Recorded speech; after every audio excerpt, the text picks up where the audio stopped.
Hello my dear friend, welcome to Education Point online. So friend, कैसे हैं आप लोग? गए हो बहुत अच्छे होंगे। मेरे प्यारे बच्चों, हम लोग क्या पढ़ रहे थे? हम लोग पढ़ रहे थे प्रॉपर्टीज ऑफ फ्लूइड, जहां पर मैंने आपको 4 प्रॉपर्टीज बताई थी बेटा, और उन चारों प्रॉपर्टी पे बेस्ड मैंने आपको न्यूमेरिकल भी करवाए थे। ठीक है बेटा, चलिए तो आज हमारा तीसरा लेक्चर है, जहां पर हम लोग प्रॉपर्टीज ऑफ फ्लूइड में विस्कोसिटी को एकदम डिटेल में पढ़ने वाले हैं कि विस्कोसिटी क्या होता है, टाइप्स ऑफ विस्कोसिटी क्या होता है, न्यूटन लॉ ऑफ विस्कोसिटी क्या होता है बेटा, और साथ ही साथ effect of temperature on viscosity क्या होता है। ठीक है, और साथ ही साथ मेरे प्यारे बच्चों, ये भी चांसेस हैं कि 90% ये चांस है बेटा कि आज का जो लेक्चर हो वो आखिरी डेमो लेक्चर भी हो सकता है। इसका मतलब है कि इसके बाद का जो भी क्लास है बेटा, वो आपको मेरे ऐप पर मिलेगा। देखो, ज्यादा डेमो अपन नहीं खेल सकते बेटा, क्योंकि समय कम है। दिसंबर में एग्जाम हो जाएंगे, सितंबर, अक्टूबर और नवंबर हमारे पास 3 महीना है बेटा, और भी काम है करने को। तो जो बच्चा मुझसे पहले पढ़ चुका है, मैं उसे इंश्योर करूंगा बेटा कि पूरा फ्लूइड मैकेनिक्स मैं ही पढ़ाऊंगा और एकदम बेसिक से पढ़ाऊंगा। तो परेशान होने की जरूरत नहीं है। आप जाइए ऐप में, कोर्स खरीदिए और अच्छे से पढ़िए। और जो नए बच्चे हैं बेटा, उनको भी मैं इंश्योर करना चाहूंगा कि जो भी मैं पढ़ाऊंगा एकदम बेसिक से पढ़ाऊंगा बेटा, क्योंकि समय की कमी और भी चीजें करना है बेटा। सिलेबस के वीडियोस हैं, तो मुझे ऐसा लग रहा है कि यार मैं कहीं ना कहीं फंस रहा हूं, है ना, मेरा काम फंस रहा है। देखो, फ्लूइड मैकेनिक्स तो चलेगा ही चलेगा बेटा, लेकिन इसके अलावा भी बहुत सारे काम है, सिलेबस वगैरह चीजें हैं, तो वो अटक रहा है बेटा। तो हो सकता है कि आज का लेक्चर आखिरी डेमो लेक्चर हो, और अगर नहीं हुआ ना, तो इसके बाद बस एक और लेक्चर आएगा, चौथा वाला, जहां पर बेटा मैं विस्कोसिटी पे बेस्ड न्यूमेरिकल आपको करवाऊंगा। तो इतना ही हो सकता है डेमो लेक्चर हो, और उसके बाद आपको जो भी कोर्स मिलेगा बेटा, वो आपको मेरे ऐप पर मिलेगा। ठीक है ना? चलिए तो बेटा स्टार्ट करते हैं अपना टॉपिक, जो कि है विस्कोसिटी। देखो बेटा, जब भी विस्कोसिटी आप सुनते हो, आपके दिमाग में एक वर्ड आता होगा, हिंदी वाला वर्ड है क्या? गाढ़ापन, है ना। जब भी विस्कोसिटी आप सुनते होगे ना, तो आपके दिमाग में एक वर्ड आता होगा, गाढ़ापन, है ना। देखो बेटा, यहां पर अगर आप देखो तो मैंने यहां पे 2 फ्लूइड लिया, एक है आपका वाटर, और सभी को पता वाटर ज्यादा गाढ़ा नहीं होता, मतलब वाटर का जो विस्कोसिटी होता है बेटा वो कम होता है। ठीक है, और अगर आप दूसरी तरफ देखोगे बेटा, तो ये है आपका डाबर हनी, और डाबर हनी का जो विस्कोसिटी होता है बेटा वो ज्यादा होता है। तो अगर आप पानी को जमीन पर फेंकोगे, तो आप ये देखोगे पानी बहुत दूर तक फ्लो हो रहा है ना। अगर हम लोग पानी को जमीन पर फेंकेंगे, तो हम लोग ये देखेंगे पानी क्या है बेटा, बहुत दूर तक फ्लो हो रहा है। लेकिन अगर वही हम लोग डाबर हनी को फेंकेंगे बेटा जमीन पर, तो हम ये देखेंगे कि डाबर हनी ज्यादा दूर तक नहीं जा पा रहा। इसका मतलब क्या है बेटा, डाबर हनी का जो विस्कोसिटी है वो ज्यादा है। एक और एग्जांपल आप यहां पे देखो, जैसे कि एक ग्लास में क्या है बेटा, ये है आपका पानी, पानी का विस्कोसिटी कम होता है, और ये जो दूसरा ग्लास है बेटा, यहां पर क्या है, आपका सिरप है, और सिरप का विस्कोसिटी क्या होता है बेटा, सिरप का विस्कोसिटी होता है ज्यादा। तो अगर एक चम्मच से आप पानी में घोलोगे ना, तो देखना चम्मच बहुत स्मूथली क्या है बेटा, मूव करेगा, है ना। लेकिन अगर उसी चम्मच को आप सिरप में घोलोगे, ठीक है, जिसका विस्कोसिटी ज्यादा, तो आपको लगेगा कि नहीं, चम्मच को कोई क्या कर रहा है, रोक रहा है। ठीक है, तो आपको ये तो पता है कि विस्कोसिटी का मतलब होता है गाढ़ापन, कि कौन सा लिक्विड कितना गाढ़ा है। अगर डेफिनेशन की बात की जाए बेटा, तो डेफिनेशन से हम ये समझते हैं कि फ्लूइड का जो एक लेयर होता है ना बेटा, जैसे कि ये मान लो पहला लेयर है फ्लूइड का, ये फ्लूइड का पहला लेयर दूसरे लेयर को क्या करता है, रोकता है कि भैया आप मेरे ऊपर फ्लो मत करो। और ये जो दूसरा वाला लेयर है, ये तीसरे वाले को रोकता है कि भाई आप मेरे ऊपर फ्लो क्यों कर रहे हो, मेरे ऊपर फ्लो मत करो। और तीसरा वाला क्या करता है बेटा, चौथे वाले को रोकता है कि भैया आप मेरे ऊपर फ्लो क्यों कर रहे हो, मेरे ऊपर फ्लो मत करो। तो डेफिनेशन से आप ये समझते हो, resistance offer by one layer to another layer, मतलब जब किसी लिक्विड का या तो फ्लूइड का एक लेयर दूसरे लेयर को रोकता है फ्लो होने से। देखो, ये जो पहला लेयर है ना बेटा, ये क्या करेगा, दूसरे वाले लेयर को रोकेगा। ये जो पहला लेयर है, ये दूसरे वाले लेयर को रोकेगा कि भैया आप मेरे ऊपर फ्लो मत करो। और ये जो दूसरा वाला लेयर है, ये क्या करेगा, तीसरे वाले लेयर को रोकेगा, तीसरा वाला चौथे वाले को रोकेगा, और चौथा वाला पांचवें वाले को रोकेगा कि भैया आप मेरे ऊपर फ्लो मत करो। तो विस्कोसिटी मींस व्हाट, विस्कोसिटी का मतलब हुआ resistance offer by one layer to another layer. मतलब जब एक लेयर दूसरे लेयर को रोकता है फ्लो होने से अपने ऊपर, तो उसे हम लोग क्या कहते हैं बेटा, उसे हम लोग कहते हैं विस्कोसिटी। अगर आप डेफिनेशन में देखोगे क्या लिखा है बेटा डेफिनेशन में, it is the property of fluid to which resistance offer, resistance का मतलब क्या होता है बेटा, रोकना होता है, resistance offer by one layer to another layer, मतलब एक लेयर क्या करता है दूसरे लेयर को रोकता है फ्लो होने से, तो हम लोग उसे क्या बोलते हैं बेटा, विस्कोसिटी बोलते हैं। Again I am repeating the same thing and gonna bore you. जब फ्लूइड का एक लेयर दूसरे लेयर को रोकता है फ्लो होने से, तो उस कंडीशन में, उस कंडीशन को क्या बोलते हैं बेटा, उस प्रॉपर्टी ऑफ फ्लूइड को हम लोग क्या बोलते हैं, विस्कोसिटी बोलते हैं। चलिए, तो ये जो चीज हमने पढ़ी ना, ये तो बच्चों वाली चीज हो गई और अभी तक आपको पता भी होगा, पता होगा नो डाउट, अभी तक ये बातें आपको पता होंगी। अब हम लोग इसके एक्चुअल रीजन के बारे में आते हैं बेटा, कि एक्चुअली में विस्कोसिटी क्यों अराइज होता है, उसको हम लोग समझते हैं। देखो डेफिनेशन तो आप समझ गए, आप एग्जाम में भी जाओगे आराम से लिख दोगे, आपको नंबर भी मिल जाएगा। लेकिन जहां पर चीजें समझने वाली हैं बेटा, वर्किंग समझने वाला है, तो वहां पर तो मैं आपको समझाऊंगा और आपको अच्छे मन से समझना भी है, ठीक है। चलिए बेटा, तो वर्किंग में आपको अब समझाता हूं। आइए बेटा समझते हैं थोड़ा सा। जैसे मान लो कि फ्लूइड का ये एक लेयर है, ठीक है बेटा, ये एक फ्लूइड का लेयर है, ये दूसरा लेयर हो गया, ये तीसरा लेयर हो गया, ये चौथा हो गया और ये पांचवा हो गया। इसको हम लोग बोलते हैं फ्री स्ट्रीम। क्या बोलते हैं बेटा, फ्री स्ट्रीम। फ्री स्ट्रीम का मतलब क्या हुआ बेटा, फ्री स्ट्रीम का मतलब हुआ कि अभी ये किसी सरफेस के कांटेक्ट में नहीं है। पानी को अगर आप ऐसे फेंकोगे ना, जैसे कि अभी देखो ये पानी क्या है, अभी देखो ये बॉटल के कांटेक्ट में, लेकिन जैसे पानी नीचे गिरना शुरू होगा ना, तो वो फ्री स्ट्रीम कहलाएगा। फ्री स्ट्रीम का मतलब क्या बेटा, कि जो आपका फ्लूइड है वो किसी से कांटेक्ट में नहीं है। तो ये जो लेयर ऑफ फ्लूइड है ना बेटा, ये किसी के कांटेक्ट में नहीं है, तो इसको हम लोग क्या बोलेंगे, इसको हम लोग बोलेंगे फ्री स्ट्रीम, ठीक है। और फ्री स्ट्रीम में वेलोसिटी ग्रेडियंट क्या होता है बेटा, जीरो होता है। अब आप बोलोगे सर वेलोसिटी ग्रेडियंट क्या होता है, तो ये मैं आपको आगे बताऊंगा, ठीक है। फिलहाल आप ये समझ गए कि फ्री स्ट्रीम का मतलब क्या होता है, कि जब कोई फ्लूइड किसी लेयर के कांटेक्ट में नहीं रहता है, तो उसको हम लोग फ्री स्ट्रीम कहते हैं, ठीक है। चलिए, अब यार ये पानी बह रहा था, मजे में बह रहा था, डिजिक डिजिक डिजिक डिजिक पानी बह रहा है, मस्त, ठीक है। अब मान लो पानी बहते बहते यहां पर कहां पर आ गया, यहां पे एक सरफेस है। ये क्या है बेटा, एक सरफेस है, दिस इज अ सरफेस। मान लो कि ये एक क्या है, सरफेस है, और ये वाटर फ्री स्ट्रीम ये बह रहा है। जैसे ये फ्री स्ट्रीम इस सरफेस के कांटेक्ट में आएगा ना बेटा, तो ये जो पहला वाला लेयर है ना बेटा, ये यहीं पर रुक जाएगा, एकदम जैसे कांटेक्ट में आएगा बेटा ये रुक जाएगा, पहला वाला लेयर यहीं पर रुक जाएगा, एकदम यहीं पर। इसकी वेलोसिटी क्या हो जाएगी बेटा, जीरो हो जाएगी। अब बोलोगे सर क्यों रुक जाएगा बेटा, फ्रिक्शन नाम का यंत्र तो आपने सुना है ना, कि जब कोई एक लेयर दूसरे लेयर पे फ्लो होना चाहता है, तो ये दूसरा वाला लेयर इसको क्या करता है, रोकता है। आपने पढ़ा है ना बेटा कि अगर कोई सरफेस में कोई बॉडी मूव होना चाहे, तो फ्रिक्शन क्या करता है, उस बॉडी को रोकता है। ये कुछ नया तो मैं आपको नहीं बता रहा हूं बेटा, है ना। आपको पता है कि अगर किसी सरफेस में कोई बॉडी मूव होना चाहता है, कोई बॉडी है जो मूव होना चाहता है, तो अगर वो इस डायरेक्शन में मूव होना चाहता है, तो इसके अपोजिट डायरेक्शन में क्या लगता है बेटा, फ्रिक्शन फोर्स लगता है, जो इस बॉडी को क्या करता है, रोकता है, ठीक है। तो फ्रिक्शन फोर्स की वजह से क्या होगा बेटा, फ्रिक्शन फोर्स की वजह से ये जो पहला वाला लेयर है ना, वो यहीं पर आके रुक जाएगा, वो यहीं पर आके क्या होगा बेटा, रुक जाएगा। अब एक बात आप समझना, जैसे कि मैं एक गेम खेल रहा हूं, मैं एक गेम खेल रहा हूं, मैं हूं इरफान, आई एम इरफान।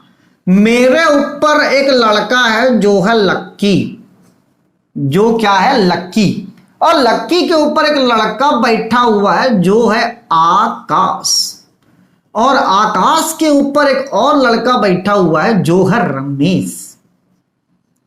अब एक बात समझना, मेरे ऊपर लक्की, लक्की के ऊपर आकाश और आकाश के ऊपर रमेश है, ठीक, और हम भाग रहे हैं। हम क्या कर रहे हैं बेटा, चार लोग भाग रहे हैं। अगर मैं ब्रेक मारता हूं, बात समझना, सिचुएशन को आप अंडरस्टैंड कीजिए बेटा, आप सिचुएशन को अंडरस्टैंड कीजिए।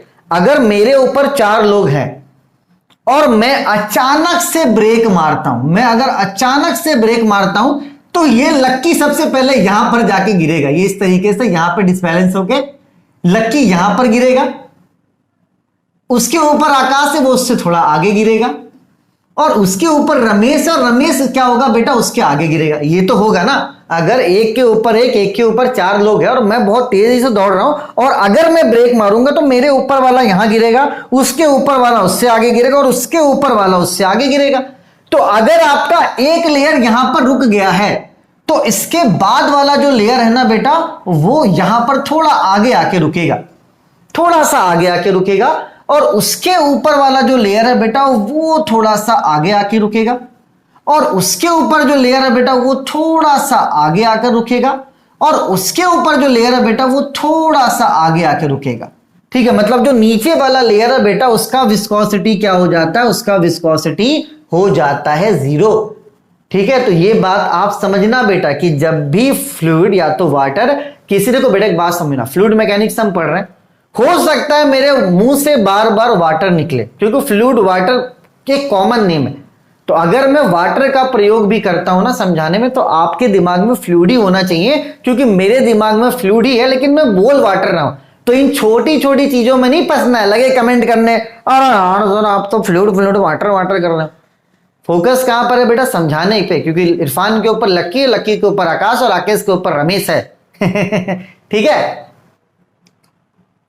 चलिए बेटा, तो आप यहां पर क्या देखोगे बेटा, आप यहां पे क्या देख रहे हो कि जब ये फ्री स्ट्रीम इस सरफेस के कांटेक्ट में आया तो यहां पर वेलोसिटी पहला वाले का तो 0 हो गया, थोड़ा वाला थोड़ा आगे तक गया, उसके ऊपर थोड़ा ये आगे तक गया, उसके ऊपर थोड़ा सा ये आगे तक गया, और उसके ऊपर वाला लेयर ये थोड़ा सा आगे गया।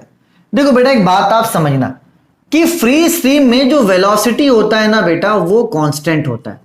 वो क्या होता है बेटा, कांस्टेंट होता है। मतलब अगर ये 2 मीटर पर सेकंड के स्पीड से था तो ये भी 2 मीटर पर सेकंड के स्पीड से होगा, ये भी 2 मीटर पर सेकंड के स्पीड से होगा, ये भी 2 मीटर पर सेकंड के स्पीड से होगा, और ये भी 2 मीटर पर सेकंड के स्पीड से होगा। मतलब सभी का वेलोसिटी क्या होता है बेटा, कांस्टेंट होता है। लेकिन जैसे ही आपका ये जो फ्लूइड है किसी सरफेस के कांटेक्ट में आता है तो इसका वेलोसिटी कांस्टेंट है क्या, आप खुद बताओ, आप खुद बताओ, क्या वेलोसिटी कांस्टेंट दिख रहा है आपको?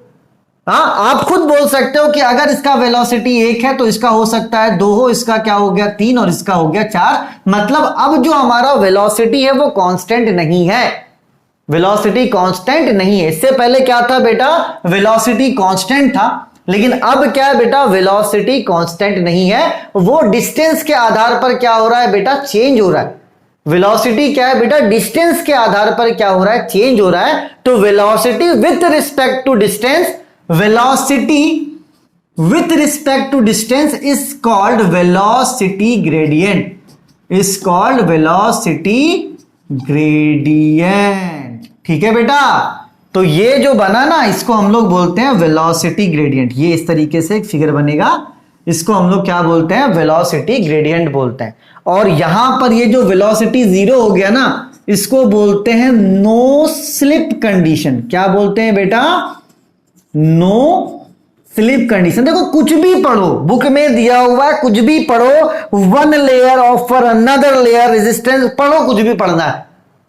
एक्चुअल में रीजन क्या है बेटा, ये है कि फ्लूइड जब फ्री स्ट्रीम में होता है वेलोसिटी ग्रेडियंट उसका कांस्टेंट होता है, उसे रोकने वाला कोई नहीं होता। लेकिन जैसे ही मेरे प्यारे बच्चों ये जो स्ट्रीम है फ्री स्ट्रीम किसी सरफेस के कांटेक्ट में आता है ना, तो ये जो सबसे नीचे वाला जो सबसे पहले सरफेस से कांटेक्ट में आता है उसकी वेलोसिटी क्या हो जाती, 0 हो जाती। तो जब नीचे वाला ही रुक जाएगा बेटा तो वो क्या करेगा, दूसरे वाले को रोकेगा, दूसरा वाला तीसरे वाले को रोकेगा, तीसरा वाला चौथे वाले को रोकेगा, और चौथा वाला पांचवें वाले को रोकेगा। ठीक है, तो रोकेगा कैसे बेटा, फोर्स लगाकर। रोकेगा कैसे बेटा, फोर्स लगाकर। और जब फोर्स लगता है बेटा तो स्ट्रेस भी जनरेट होता है, और यहां पर जो स्ट्रेस जनरेट होगा बेटा वो होता है आपका शियर स्ट्रेस। ठीक है, तो आई होप आपको ये समझ में आएगा। वेलोसिटी ग्रेडियंट का मतलब क्या हुआ बेटा, वेलोसिटी ग्रेडियंट का मतलब हुआ कि वेलोसिटी डिस्टेंस के आधार पर क्या होगा, अलग अलग। देखो यहां पर वेलोसिटी अलग है, थोड़ा सा आगे बढ़ेंगे डिस्टेंस से तो वेलोसिटी यहां पर अलग है, इससे थोड़ा और आगे बढ़ेंगे तो वेलोसिटी यहां पर अलग है, इससे थोड़ा और बढ़ेंगे तो वेलोसिटी यहां पर अलग है। मतलब डिस्टेंस के आधार पर क्या है बेटा, वेलोसिटी अलग अलग हो जाता है। तो ये है एक्चुअल रीजन किसका बेटा, विस्कोसिटी का। जहां पर फ्री स्ट्रीम है, जहां पर सरफेस है और जहां पर नो स्लिप कंडीशन है। बुक उठा के देखना, नहीं दिखेगा ये वर्ड आपको, नो स्लिप कंडीशन। और साला गेट में ना यही सब पूछता है, गेट में यही पूछेगा, गेट में यही पूछेगा। पता है गेट में क्या पूछेगा, गेट एग्जाम में पता क्या पूछेगा, गेट एग्जाम में यह पूछेगा कि आप बताइए कि जो शियर स्ट्रेस होता है वो मैक्सिमम कहां होता है और मिनिमम कहां होता है, ये वो पूछेगा गेट एग्जाम में। 1 मार्क्स का क्वेश्चन यहां से पूछेगा। कोई टीचर डिस्कस नहीं करने वाला, किसी को नहीं पढ़ी आओ पढ़ा और जाओ, किसी को नहीं पढ़ा। देखो अगर आप वेलोसिटी ग्रेडियंट को अच्छे से देखोगे, अगर आप वेलोसिटी ग्रेडियंट को अच्छे से देखोगे बेटा, ठीक है, समझ लो, गुस्सा वाली बात नहीं बेटा, अच्छे मन से पढ़ा है, टेंशन वाली बात नहीं। ये यहां पे रुक चुका था,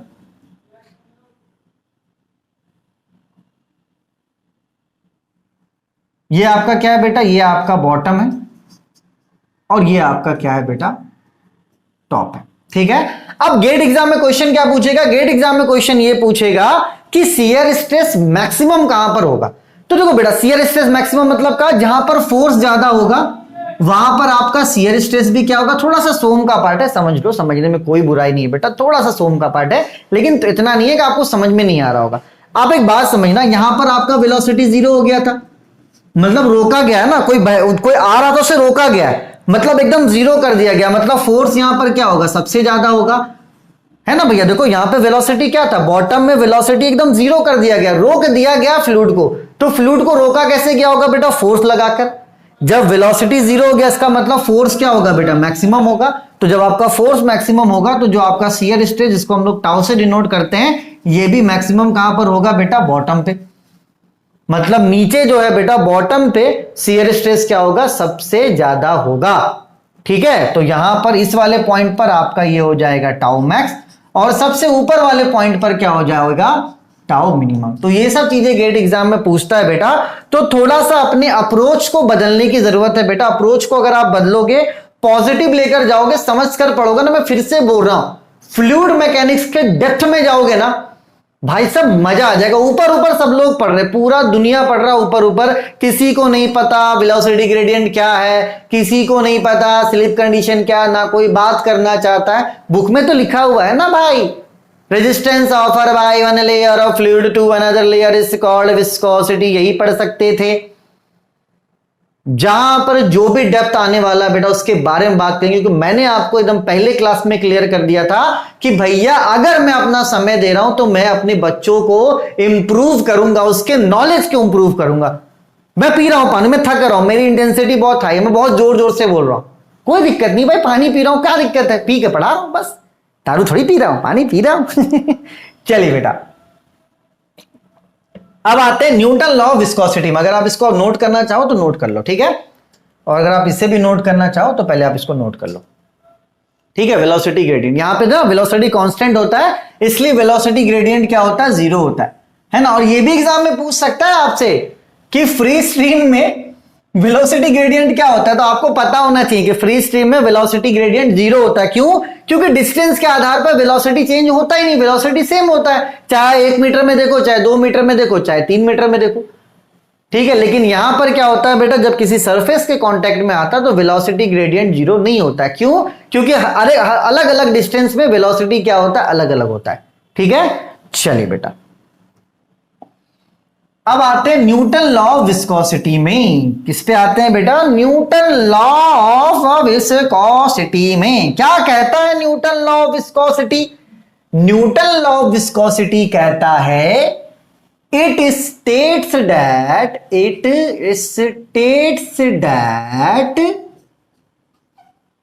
शियर स्ट्रेस, अभी पढ़ा है ना शियर स्ट्रेस, कि जब फ्लूइड रुकेगा तो फोर्स जनरेट होगा, और जब फोर्स आएगा तो शियर स्ट्रेस भी आएगा, ठीक है। तो it states that shear stress is directly proportional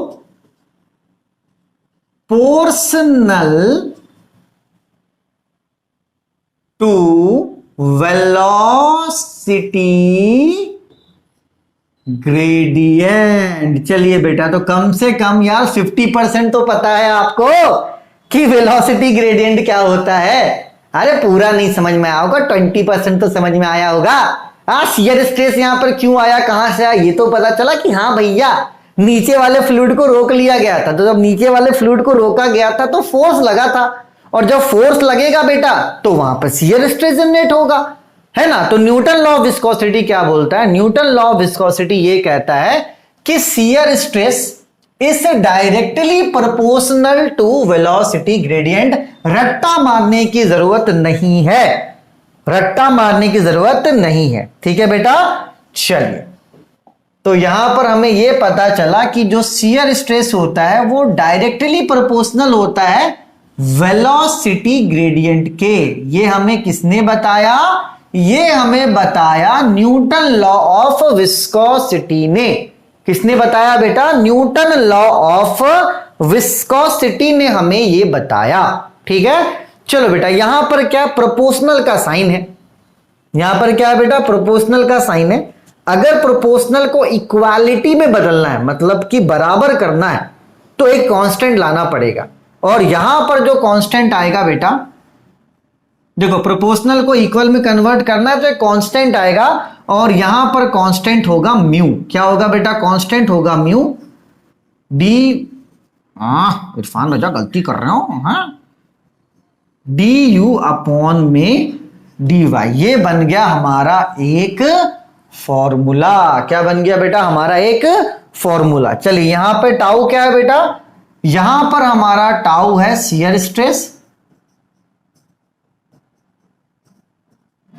ठीक है बेटा।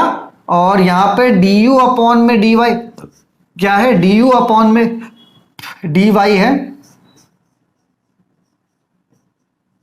Velocity gradient, velocity gradient. और यहां पर एक नया टर्म आया है म्यू। क्या आया है बेटा? नया टर्म आया है म्यू। तो यहां पर म्यू क्या है बेटा? म्यू है आपका डायनामिक विस्कोसिटी। क्या आया है बेटा? डायनामिक विस्कोसिटी, जो कि एक टाइप हो गया आपका विस्कोसिटी का, ठीक है। तो मेरे प्यारे बच्चों, अगर आपसे एग्जाम में पूछता है what is Newton law of viscosity, तो रट्टा नहीं मारना है, आप वहां पर जाके लिखिएगा कि इट स्टेट्स दैट, या तो अगर बड़ा करना है आंसर को तो आप ऐसे लिख सकते हो, Newton law of viscosity states that shear stress is directly proportional to velocity gradient, ठीक है बेटा। और हम लोग इसको मैथमेटिकली इस तरीके से लिख सकते हैं, मैथमेटिकली, ठीक है, इस तरीके से हम लिख सकते हैं। यहां पे प्रोपोर्शनल का साइन है, अगर प्रोपोर्शनल को इक्वालिटी में कन्वर्ट करना है बेटा तो एक कांस्टेंट आएगा, और यहां पे कांस्टेंट क्या होगा बेटा? कांस्टेंट आपका होगा म्यू। और म्यू यहां पर क्या है? डायनामिक विस्कोसिटी है। म्यू यहां पर क्या है बेटा? Dynamic viscosity. इसको आप क्या करो मेरे प्यारे बच्चों, नोट करो। अब आते हैं टाइप्स ऑफ विस्कोसिटी में। कहां पर आते हैं बेटा? टाइप्स ऑफ विस्कोसिटी में आते हैं।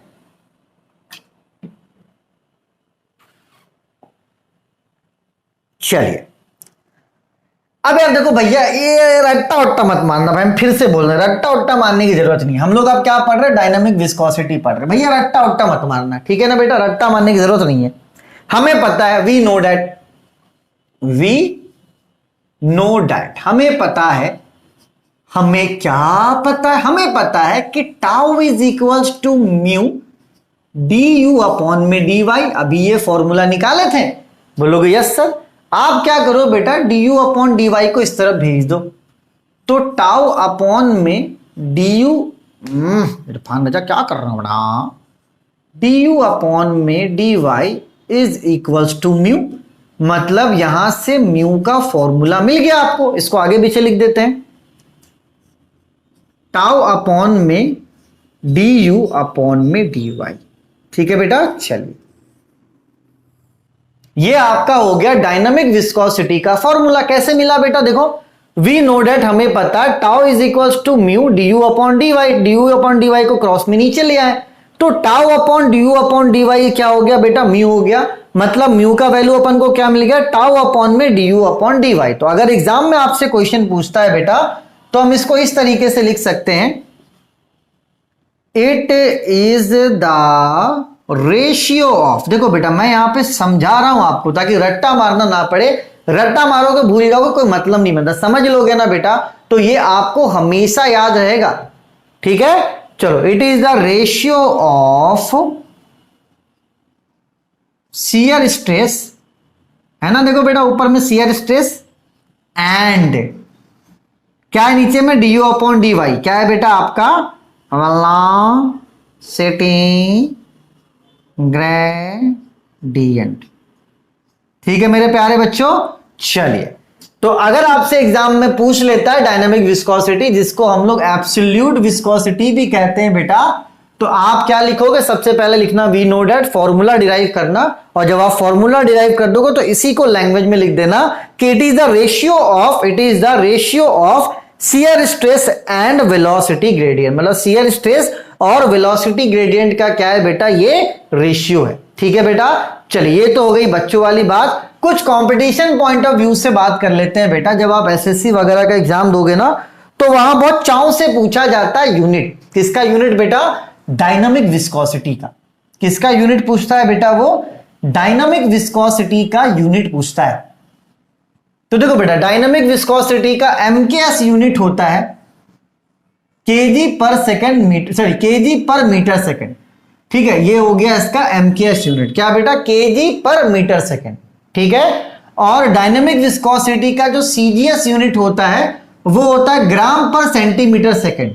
ग्राम पर सेंटीमीटर सेकंड, और ग्राम पर सेंटीमीटर सेकंड को हम लोग पॉइस भी बोलते हैं। क्या बोलते हैं बेटा? पॉइस भी बोलते हैं। ठीक है ना, और एक पॉइस किसके बराबर होता है? 0.1 पास्कल सेकंड के।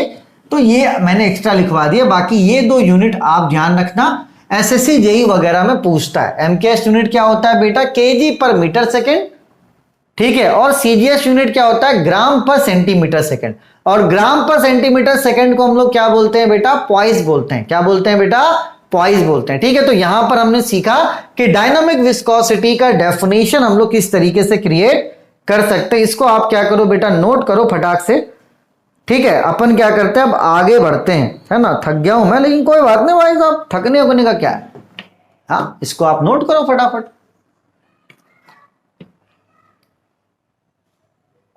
चलिए बेटा, अब आते हैं काइनेमेटिक विस्कोसिटी में। ठीक है, जिसको डिनोट करते हैं न्यू से। इसको बोलते हैं न्यू। क्या बोलते हैं बेटा? न्यू बोलते हैं। न्यू न्यू न्यू क्या बोलते हैं बेटा? न्यू बोलते हैं। न्यू न्यू, ये था म्यू, ये है न्यू। ठीक है, चलिए बेटा, अब आते हैं काइनेमेटिक विस्कोसिटी में। मान लो कि आप एग्जाम में गए और आपसे पूछ दिया गया है काइनेमेटिक विस्कोसिटी का डेफिनेशन, तो डरना नहीं है भाई, तो डरना नहीं है, डरना नहीं है। ठीक है, क्या करना है बेटा? सबसे पहले तो फॉर्मूला लिखना है। चलिए, सबसे पहले क्या लिखना है? पहले पॉइंट में लिखना है formula. Kinematic viscosity is equals to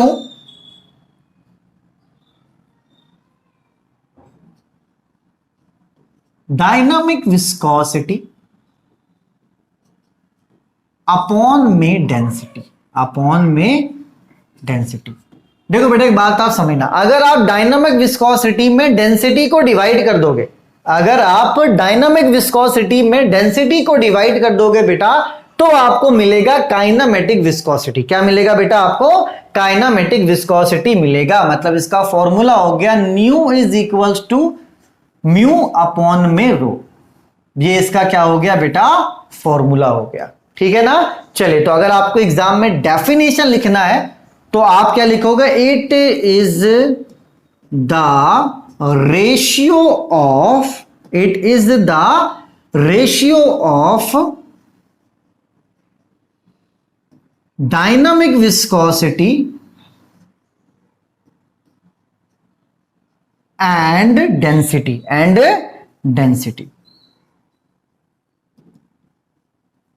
ठीक है बेटा, तो कोई बड़ी बात नहीं, यहां पर आपको ध्यान देना है, ठीक है, कि काइनेमेटिक विस्कोसिटी क्या होता है बेटा। जब हम लोग डायनामिक विस्कोसिटी जो हमारा म्यू है, अगर इस म्यू में हम लोग रो को डिवाइड कर दे, मतलब जब हमारा डायनामिक विस्कोसिटी है और अगर उस डायनामिक विस्कोसिटी में हम लोग डेंसिटी को डिवाइड कर दे बेटा, तो वो क्या बन जाता है, वो बन जाता है काइनामेटिक विस्कोसिटी। क्या बन जाता है बेटा, काइनामेटिक विस्कोसिटी बन जाता है। ठीक है, चलिए, तो कंपटीशन पॉइंट ऑफ व्यू से बेटा इसके यूनिट्स को आप ध्यान रखना कि काइनामेटिक विस्कोसिटी का एमकेएस यूनिट होता है मीटर क्यूब पर सेकेंड और सीजीएस यूनिट होता है सेंटीमीटर स्क्वायर पर सेकेंड, और सेंटीमीटर स्क्वायर पर सेकेंड को हम लोग स्ट्रोक भी कहते हैं। क्या कहते हैं बेटा, स्ट्रोक भी कहते हैं। और जो एक स्ट्रोक होता है बेटा वो 10⁴ मीटर स्क्वायर पर सेकंड के बराबर होता है। तो ये हम लोग न्यूमेरिकल में यूज करेंगे और जब न्यूमेरिकल आएगा बेटा तो वहां पर मैं आपको बता दूंगा। ठीक है, फिलहाल आपको क्या पता चला, फिलहाल आपको ये पता चला कि अगर आप डायनामिक विस्कोसिटी में डेंसिटी को डिवाइड कर दोगे तो वो आपको देगा काइनामेटिक विस्कोसिटी। क्या देगा बेटा, काइनामेटिक विस्कोसिटी देगा। ठीक है ना, चलिए आप इसको क्या कीजिए मेरे प्यारे बच्चों, नोट कीजिए फटाफट। एक टेक में क्लास लेने का मजा ही कुछ और है। चलिए बेटा, अब आते हैं हमारे आखिरी टॉपिक पे, effect of temperature on viscosity. भाई साहब, जब अभी तक हमने नहीं रटा है तो हम आगे भी नहीं रटेंगे, आप समझिए। और टूटा फूटा इंग्लिश में, ज्यादा हाईफाई इंग्लिश नहीं चाहिए एग्जाम में, आप टूटे फूटे इंग्लिश में लिख कर आइए, टूटा फूटा इंग्लिश, जैसे इट इज अ रेशियो, जैसे टीचर समझ जाएगा। सही इंटेंशन ना, इसको प्रूफ की जरूरत नहीं होती, जब आपको आता है ना तो आपको आता है, उससे किसी सबूत की जरूरत नहीं है। ठीक है, चलिए बेटा अब बात करते हैं effect of temperature on viscosity. दो कॉलम में बांट दो, सबसे पहले हम लोग स्टडी करेंगे लिक्विड में, ठीक, और उसके बाद हम लोग स्टडी करेंगे गैस में। ठीक है बेटा, चलो, इफेक्ट मतलब टेम्परेचर का क्या इफेक्ट पड़ता है विस्कोसिटी में, टेम्परेचर का क्या इफेक्ट पड़ता है विस्कोसिटी में। तो लिक्विड के केस में क्या होता है बेटा, लिक्विड के केस में temperature is inversely proportional to viscosity. Inversely proportional to viscosity ये होता है किसमें बेटा, लिक्विड के केस में। लिक्विड के केस में क्या होता है बेटा, temperature is inversely proportional to viscosity. इसका मतलब यह हुआ बेटा कि अगर आप टेम्परेचर को बढ़ाते हो, लिक्विड की मैं बात कर रहा हूं, मैं किसकी बात कर रहा हूं बेटा, लिक्विड की बात कर रहा हूं, कि अगर आप टेम्परेचर को बढ़ाते हो बेटा तो आपका जो विस्कोसिटी है वो कम हो जाएगा। विस्कोसिटी क्या हो जाएगा बेटा, आपका कम हो जाएगा। और अगर आप टेम्परेचर को घटाते हो बेटा तो विस्कोसिटी क्या होगा, बढ़ जाएगा। तो आपको इसी तरीके से अपने नोट्स में लिखना है, और इस तरीके से एग्जाम में मत लिखना वरना लड्डू दे देगा। अगर एग्जाम में आपसे क्वेश्चन पूछ देता है डिफाइन द इफेक्ट ऑफ मतलब effect of temperature on viscosity, तो आपको क्या पता है बेटा, आप सबसे पहले ये लिखोगे कि temperature is inversely proportional to viscosity. ये आप सबसे पहले लिखोगे, temperature is inversely proportional to viscosity. When we increase the temperature viscosity decrease, and if we decrease the temperature velocity increase। ठीक है, तो आपको ये टूटे फूटे इंग्लिश में लिखना है। क्या लिखोगे बेटा इंग्लिश में, अगर एग्जाम में आ जाए तो एग्जाम में फिर आप लिखोगे temperature is inversely proportional to viscosity, if we increase the temperature viscosity decreases, and if we decrease the temperature viscosity increases, है ना। तो ऐसी घटिया इंग्लिश लिखना, टीचर समझ जाएगा। ठीक है बेटा, चलो, तो ये तो हो गई भैया किताबी बातें। एक्चुअली में क्या होता है, देखो बात समझो। जैसे मान लो बेटा एक्चुअली में क्या होता है उसके पीछे का रीजन समझ लो। जैसे मान लो कि यहां पे लिक्विड, ये लिक्विड है आपका, समझो यार, समझने में क्या है, पैसा थोड़ी जा रही है, ले लो थोड़ा नॉलेज भी ले लो हल्का सा। पढ़ाऊंगा, जब मैंने सोच लिया पढ़ाना है तो अपना 130% दूंगा, आप भी अपना 130% दीजिए, मजा आ जाएगा सर। देखो बेटा लिक्विड में क्या होता है, आपस में लिक्विड मॉलिक्यूल्स क्या है बेटा, जुड़े हुए रहते हैं फोर्स से। किससे जुड़े हुए रहते हैं बेटा, फोर्स से आपस में क्या है बेटा, लिक्विड जुड़े हुए रहते हैं, है ना बेटा। चलिए, तो अगर जब हम टेम्परेचर को बढ़ाएंगे ना बेटा, तो इसका जो फोर्स है ना वो क्या हो जाएगा, वीक हो जाएगा। मतलब ये जो मॉलिक्यूल्स है इनके बीच का जो फोर्स है वो क्या हो जाएगा बेटा, कम हो जाएगा। और जब फोर्स कम हो जाएगा बेटा तो विस्कोसिटी भी क्या हो जाएगा, कम हो जाएगा। क्योंकि जब फोर्स कम होगा तो शियर स्ट्रेस कम हो जाएगा, और जब शियर स्ट्रेस कम हो जाएगा तो विस्कोसिटी भी क्या हो जाएगा बेटा, कम हो जाएगा। तो ये होता है एक्चुअल रीजन कि जो आपका फ्लूइड है उसके जो मॉलिक्यूल्स हैं बेटा वो आपस में फोर्स से क्या होते हैं, जुड़े हुए रहते हैं। तो जब हम टेम्परेचर बढ़ाएंगे ना बेटा तो जो फोर्स क्या है, वीक हो जाता है। तो जब आपका फोर्स वीक हो जाएगा तो शियर स्ट्रेस भी क्या हो जाएगा, वीक हो जाएगा, और विस्कोसिटी क्या हो जाएगा बेटा, कम हो जाएगा। तो ये इसके पीछे का साइंस है, थोड़ा बहुत हमने ज्ञान दे दिया है, और बाकी इसको लिखना कैसे बेटा ये मैंने समझा दिया। चलिए ये तो हो गई बात भैया लिक्विड की। अब आते हैं गैस में। अब कहां पर आते हैं बेटा, अब आते हैं गैस में। ठीक है, चलिए गैस में आते हैं बेटा। टेम्परेचर इज डायरेक्टली प्रोपोर्शनल, यहां इनवर्सली नहीं होता, गैस में इनवर्सली नहीं होता है बेटा, गैस में डायरेक्टली होता है। ये डायरेक्टली प्रोपोर्शनल टू विस्कोसिटी है ना। देखना कंफ्यूज मत हो जाना बेटा, लिक्विड में क्या होता है, इनवर्सली होता है। लिक्विड में क्या होता है, इनवर्सली होता है ना। मेरा मन किया था, पता है क्या मन किया था, कि मैं बुक का फोटो खींचूं, यहां पर ले आऊं, ज्ञान दूं, तो मेरा अच्छा नहीं लगा। थोड़ा बच्चों की तरह सीखते हैं ना, बच्चों को सिखाते हैं, मैच्योर बनेंगे अपन, है ना। डेफिनेशंस को लिखना सिखा रहे हैं अपन, अच्छा लगता है, अच्छे से पढ़ाओ, अच्छा लगता है।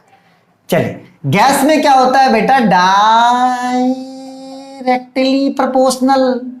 गैस में क्या होता है बेटा, डायरेक्टली प्रोपोर्शनल होता है। तो डायरेक्टली प्रोपोर्शनल का मतलब क्या है कि अगर हम टेम्परेचर को बढ़ाएंगे विस्कोसिटी क्या होगा, बढ़ेगा, और अगर हम लोग टेम्परेचर को घटाएंगे तो विस्कोसिटी क्या होगा बेटा, घटेगा। ये गैस की बात मैं आपसे कर रहा हूं। ये मैं किसकी बात कर रहा हूं बेटा, ये मैं आपको गैस की बात कर रहा हूं, ठीक है। तो अगर एग्जाम में आपको लिखना हुआ तो आप कैसे लिखोगे, in case of gas temperature is directly proportional to viscosity. In case of gas temperature is directly proportional to viscosity. If we increase the velocity, viscosity, sorry, if we increase the temperature, viscosity increases, and if we decrease the temperature, viscosity decreases. तो इस तरीके से टूटा फूटा English में आपको लिखना है, ठीक है बेटा। चलो गैस का भी वर्किंग आप समझ लो। जैसे मान लो कि ये कंटेनर है और इसमें ये गैस मॉलिक्यूल्स हैं। अगर इसका हम टेम्परेचर बढ़ाते हैं, देखो बेटा आप सभी को पता होगा कि गैस मॉलिक्यूल्स कभी भी एक जगह पे नहीं होता, वो क्या होता है, कंटिन्यूअस मूव होता है। एक यहां से वहां, यहां से वहां, कंटिन्यूअस क्या होता है बेटा, वो मूव होता है। तो जैसे हम टेम्परेचर बढ़ाएंगे ना बेटा, तो यहां पर जो मॉलिक्यूल्स का स्पीड है ना, यहां पर जो मॉलिक्यूल का स्पीड है वो बढ़ जाएगा। मतलब अभी ये जल्दी मूव करने लगा ऐसे,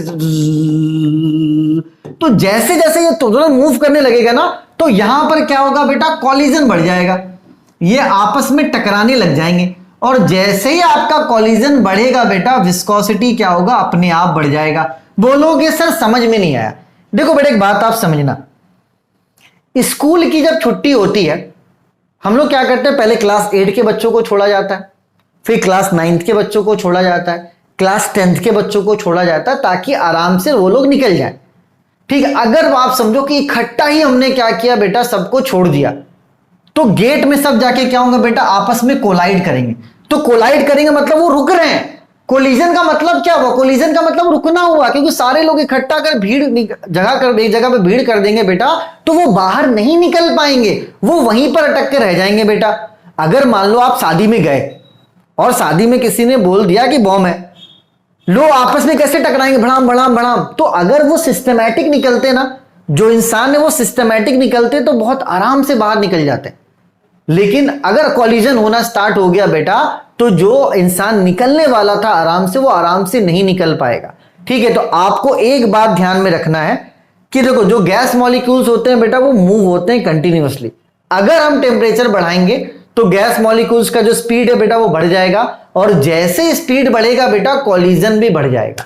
और जब आपका कॉलिजन बढ़ेगा बेटा, तो आप सभी को पता है कि जब कॉलिजन होता है तो बाहर आप आराम से नहीं निकल पाओगे। तो जब कॉलिजन बढ़ेगा मतलब रुकावट बढ़ेगी, जब कॉलिजन बढ़ेगा मतलब कि जब कॉलिजन बढ़ेगा तो आपका रेजिस्टेंस भी बढ़ेगा। और जब आपका रेजिस्टेंस बढ़ेगा बेटा तो आपका विस्कोसिटी भी क्या होगा, बढ़ जाएगा। तो ये बस नॉलेज पॉइंट ऑफ व्यू से था बेटा, मेरे हिसाब से आप इतना नोट कर लो यहां तक। और एग्जाम में अगर क्वेश्चन आ जाए इफेक्ट ऑफ टेम्परेचर वाला तो ये आप बनाकर लिख सकते हो, ये आप बनाकर लिख सकते हो। ठीक है बेटा, इसको आप नोट कीजिए। और मेरे हिसाब से मानकर चलो कि ये लास्ट डेमो लेक्चर है। ठीक है, चलिए बेटा, फ्लूइड मैकेनिक्स कौन कौन से यूनिवर्सिटी का चल रहा है थोड़ा सा अपन ध्यान दे देते हैं। आरजीपीवी बीटेक वालों का चल रहा है, 5th सेम वालों का जो सिविल ब्रांच से है। ठीक है, आप आरजीपीवी के सेक्शन में चेक कीजिएगा। और मैकेनिकल वालों का 4th सेम में। उसके अलावा महाराष्ट्र में एसपीपीयू का चल रहा है। ठीक, मुंबई यूनिवर्सिटी का चल रहा है एसपीपीयू का, सिविल का भी और मैकेनिकल का भी। मुंबई यूनिवर्सिटी का भी, सिविल का भी, मैकेनिकल का भी। और डीबाटू जो यूनिवर्सिटी है बेटा, डीबाटू जो यूनिवर्सिटी है वो मुंबई से मिलता हुआ, तो एक बार आप चेकआउट कर लेना, जिससे आपका सिलेबस मैच करेगा उसको आपका कोर्स ले लेना। साथ ही साथ एकेटीयू के लिए भी फ्लूइड मैकेनिक्स आ रहा है, एकेयू पटना के लिए भी आ रहा है। मतलब मानकर चलो कि सारी यूनिवर्सिटीज को अपन को कवर करना अच्छे से। फिलहाल जो मेन फोकस था स्टार्ट करने का वो 5th सेमेस्टर सिविल ब्रांच वाले बच्चों का था। तो भैया आप जाइए ऐप के आरजीपीबी वाले सेक्शन में, आपको कोर्स मिल जाएगा, वहां से आप पढ़ना स्टार्ट कीजिए। तो जब आप कोर्स लेने जाओगे ना बेटा तो आपको दिखेगा कि 1 से 2 यूनिट, यूनिट 1 या तो आप देखोगे यूनिट 2। तो ये क्या बेटा धीरे धीरे अपडेट होगा। तो एग्जाम से पहले है ना, एग्जाम से पहले मैं अपडेट कर दूंगा पूरा। तो जैसे जैसे मैं डालते चल जाऊंगा वैसे वैसे आप पढ़ते चले जाना। तो क्या होगा बेटा, सिलेबस भी कंप्लीट हो जाएगा, है ना, और आप पढ़ भी पूरा लोगे। इकट्ठा अगर आप बोलोगे पूरा वीडियो अपलोड करने तो वो नहीं हो पाएगा बेटा, वो पॉसिबल नहीं है, क्योंकि बैच अभी स्टार्ट हो रहा है ना, तो इकट्ठा पॉसिबल नहीं है वीडियोस को। हाँ, इसके बाद वाले जो बैच पढ़ेंगे बेटा उनको इकट्ठा पूरा वीडियोस मिल जाएगा, लेकिन अभी तो फिलहाल पॉसिबल नहीं है। तो मैं वीडियोस डालते चले जा रहा हूं, आप उसको पढ़ते चले जाओ। और 90% चांसेस है बेटा कि आखिरी डेमो लेक्चर्स होगा, क्योंकि मुझे फोकस करना है पढ़ाने पे, है ना। थोड़ा सा इंटरनली मैं मेहनत करता हूं बेटा, यहाँ पर चीजों को सिखाने की कोशिश कर रहा हूं। चाहता डिजिटल बोर्ड है, मैं ले आता सारी चीज यहाँ पे रख देता और ऐसे करके रीड कर देता, विस्कोसिटी, काइनेमेटिक्स, शियर स्ट्रेस, फलान फलान फलान, मजा नहीं है वैसे। ठीक है, ऐप का लिंक डिस्क्रिप्शन पे, आप जाइए चेकआउट कीजिए और अपने और अपनों का आप खूब ख्याल रखिए। Take care, bye bye, Tata.